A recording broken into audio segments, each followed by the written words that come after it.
welcome to the very first episode of Channeling Success with Titan Cloud Solutions. I'm Jasmina Mueller, Chief Ecosystem Officer here at Titan Cloud. And today I'm very excited to have a good friend of mine, Mark Stackpoole, the CEO of GTS, joining us today to discuss the key business strategies and the latest cloud trends that we're all seeing in the industry. Mark brings a wealth of experience that is incredibly valuable as we all navigate the evolving landscape of technology and partnerships. Mark, thank you so much for being here today. Yeah, thank you for having me. And good morning. It's great to see you, Jasmina. You too. I know it's already like midweek and we're going at strong. And I'm like, okay, weekend's coming up. So I want to kind of start with some questions because, we've been working together for a little while. And I think in the last year, probably a little closer.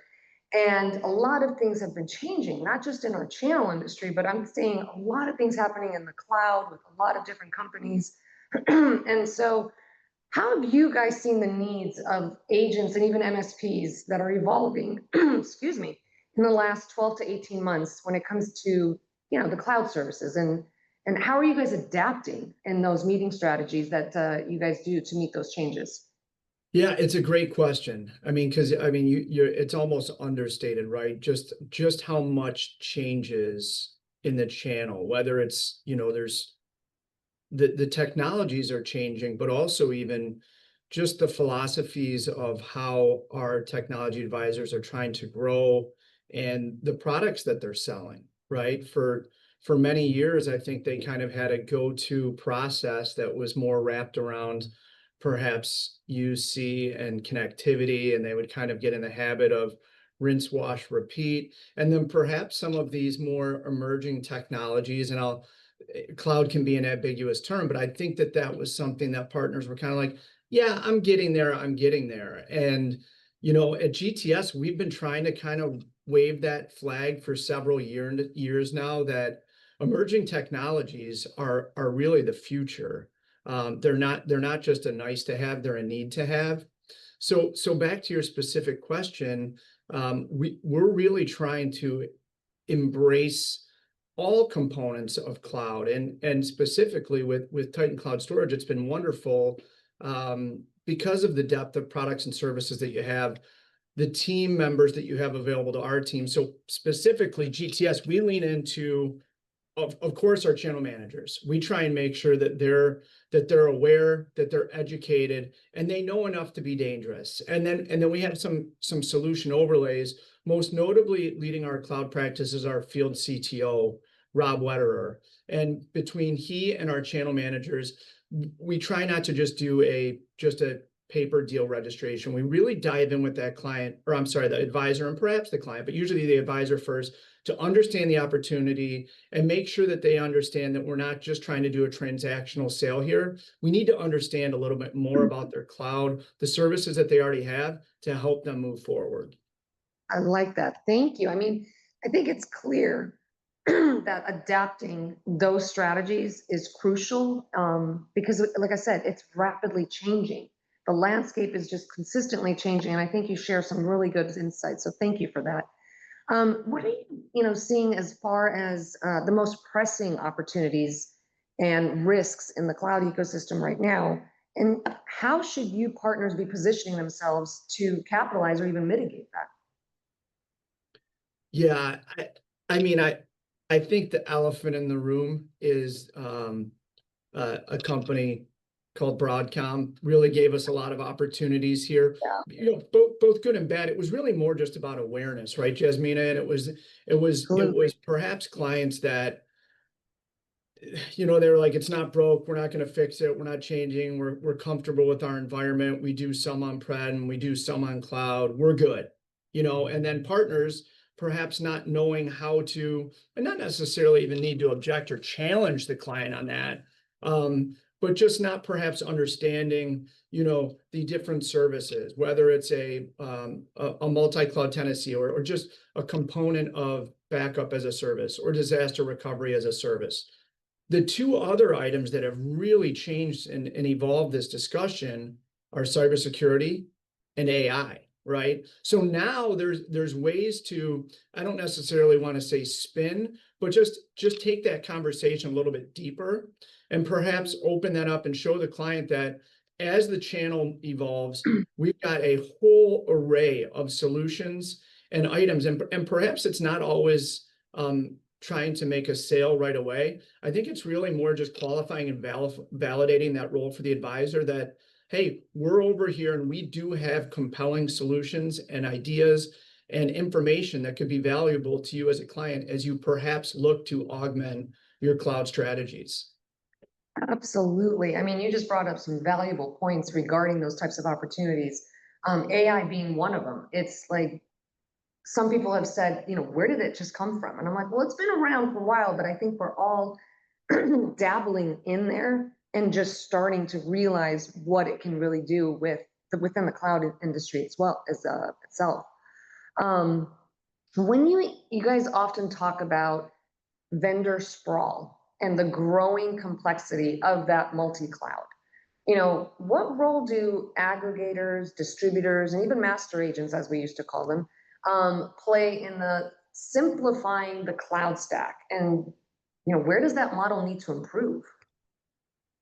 Yeah, I mean, that's a great question. And I mean, I wouldn't want to try and speak for everyone because I don't think there's a right answer there. I do think that it's okay to go in several different directions there. But at GTS, what I can tell you is we have a ton of pride in the solution portfolio that we've built with a pretty deep bench of what I'll call more point solutions, specifically around cybersecurity and cloud. And what we try to not run to is trying to run into an opportunity with a supplier that says we can do everything.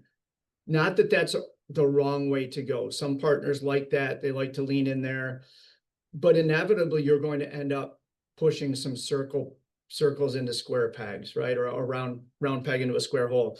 So I think to show that advisor that it's okay to look at this almost from an agnostic approach and make sure that we're approaching it in the correct way. The catch side of this, right, with the vendor sprawl is it's hard for partners to keep up. And they're, if we Absolutely. introduce 20 new suppliers a month or even a handful, their heads just spinning like, wait, I just thought we just met XYZ and now you're adding this. And it's like, well, yes, we are, but there's a reason, there's a method to the madness. Like we still may love, this for, for example, for a VMware replacement, but this new supplier that we just brought on does an amazing job and takes a different approach to disaster recovery, or they can work with different types of hypervisors or whatever it may be. So I think that you have to control the message so that it doesn't become overwhelming, but making sure that the advisors know that it's okay to learn, to ask questions, to take some time and kind of crawl, walk, run. But they absolutely need to start moving forward and looking at these new suppliers as something that they need to be able to hang their hat on, especially as we head into 2026. And it's funny you say that. And this is, I think, why we work with you guys, and we meaning Titan Cloud Solutions, is because of the way you just kind of framed it. You guys have a very different approach in that business mindset. And I think that's why we appreciate the way you guys do the business. But it's simplifying that complexity is definitely key. And I think you guys do that very well in the industry. So, and as you said, looking ahead into 2026, what are you, thinking as far as one, maybe two key investments or capabilities that partners must prioritize if they want to stay competitive in the cloud services? Yeah, I mean, I think that we can't, as repetitive as this sound, they must have a cursory or base level understanding on kind of the union of that tech stack and where cloud and cybersecurity are at in their clients landscape. And it may, we don't need accreditations. They don't need to go get certifications. What they need to know is a 2 to 5 minute talk track that allows them um, to make sure that their client knows that they're authentic and sincere at their approach, They're not trying to come off as a classically trained expert, but what they have done is made sure that they've aligned with some resources. So we like to think it's GTS, but they've aligned with some resources that do have technical experts and subject matter experts that can help meet that client where they're at. I think that's the biggest thing that we've got to realize is that I'm sure you're seeing it every day. Every opportunity that's probably coming into Titan Cloud has their own nuance and difference, right? Uh, Whether it's like, oh yeah, no, we do that all day long. Yes, we can do an alternative for VMware. We can do disaster recovery as well. And then all of a sudden they may mention, a certain database or a certain server that they've been lugging around, or they've got this one ERP that they're running out of a data center that they're really not sure how to approach. And it's that time that we're willing to spend with both our channel managers, who definitely roll up their sleeves more typically than maybe some of our friendly competitors out there, and then our solution engineers, namely our field CTO, that had over 20 years in cloud enterprise cloud consulting, that really gives us that notch and allows our advisors to kind of build that quick confidence, that talk track, that 2 to 5 minutes where they can impose enough compelling information to that client where they're like, yeah, maybe you are more than just that old telco guy, right? Or gal. And then they kind of bow out and say, well, that's great. And I know enough to kind of tee up the conversation, but I've got a great team behind me. We'd love to spend some time with you and learn a little bit more about your ecosystem and the products that you have now to see how we can assist you in that transformation. I like how you kind of stated that 2 to 5 minutes. It's almost like an elevator pitch, but on steroids in a Yeah. sense. It's trying to get past that elevator pitch because we all know, I mean, come on, as salespeople, an elevator pitch can do so much, but if you can add additional benefits that'll trigger the client, you're absolutely correct. It's essential, to not just stay competitive, but to be proactive as well in the planning of getting to that client and triggering their minds to get to that point. So I like the way you said that. So what should partners look for when they're evaluating vendors? And maybe share some examples of companies that are getting it right. Yeah, I think that, as we look at this from a cloud perspective, again, so much has changed where I believe that there is still value in market and industry research. Like, let's not picking on, but let's just use Gartner, for example. There's many CIOs that, that old adage, you don't get fired by purchasing Magic Quadrant providers. But I think that's, to go back to what we spoke on earlier, things change so much and things evolve so quickly that it's great to have several name brand or be able to talk to those, always be able to talk to the main hypervisors or the servers, or how clients may have looked at, VMware, Veeam, Nutanix, these products that perhaps they had known or looked at in the past. But some of the most compelling conversations and refreshing conversations we have, for example, is when we have had the opportunity to introduce a client to a Titan Cloud, for example, where they're like, this is really neat. And it's empowering to know that there's options out there that we didn't know about, or maybe we hadn't found in our own limited Google searching that they'd done. And perhaps they were trying to build a short list on their own. Absolutely. So the advisor, if they can check off the box and not make it look like they're trying to run from some market leaders, I mean, I think we have to still acknowledge the fact that those companies got there for a reason. They can provide good services, but for the advisor to have some of these newer suppliers and to have a Titan that is so channel friendly and that is just embracing what we do as our business model. They know that our advisors sometimes have to look at this agnostically. Some suppliers or CIOs are mandated to look at 2 or 3 offerings, but to have those experts that are willing to educate the client, bring them through that journey, and then help us bring a competitive proposal to a client. I think that's why Titan is seeing so much success in the channel right now, is that you've embraced, the role that we play in that client journey. I really appreciate you saying that because I think from what I've heard, like yourself, is, we need to, the message is clear. We're 100% channel. Like you said, we do not have a direct sales force. And the biggest thing that we look at is how can we not only differentiate ourselves, but I think how can we differentiate you alongside your clients? Because you guys are always looking for ways to come back to the client and say, okay, yes, I've, provided you these solutions over the course of X amount of years.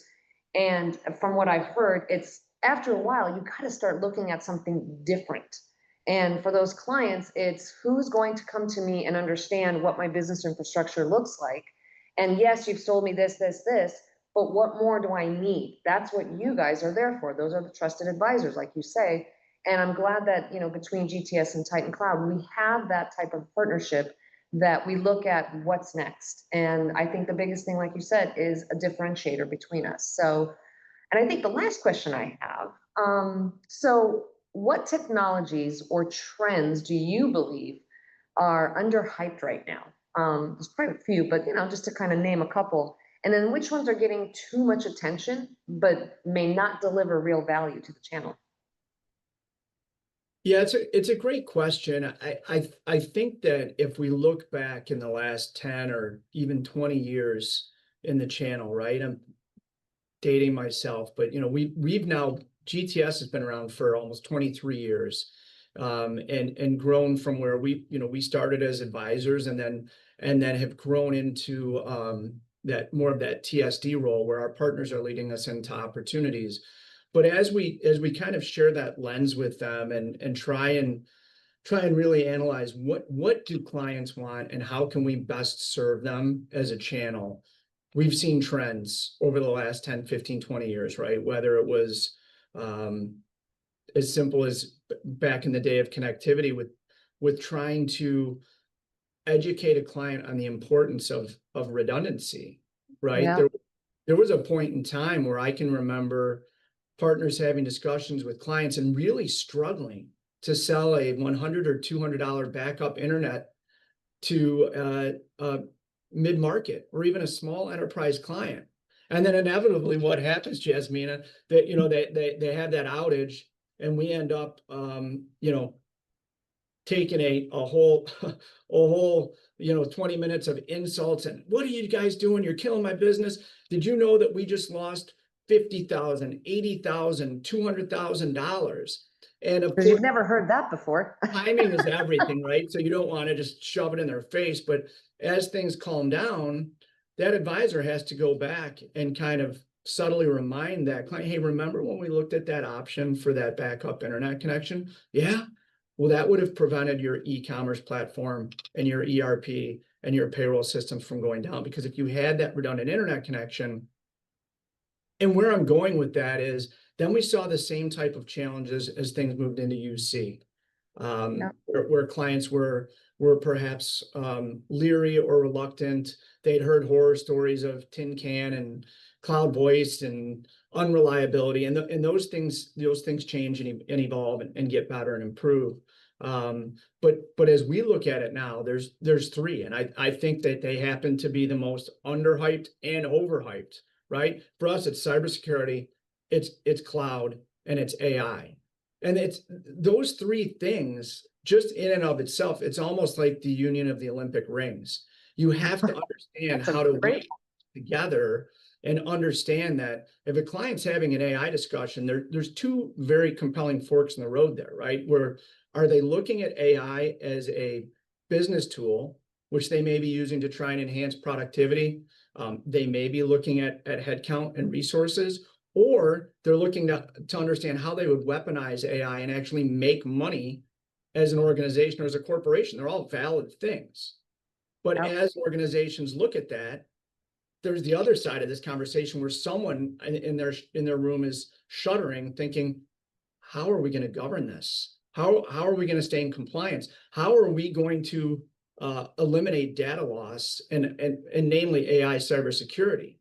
And then, as we look as it pertains to cloud, there's all of these new options for platforms and multi-cloud, and clients may have looked at this as a, very transactional thing, like we have this much compute, we have this much memory, we have this much storage, here's where we store it.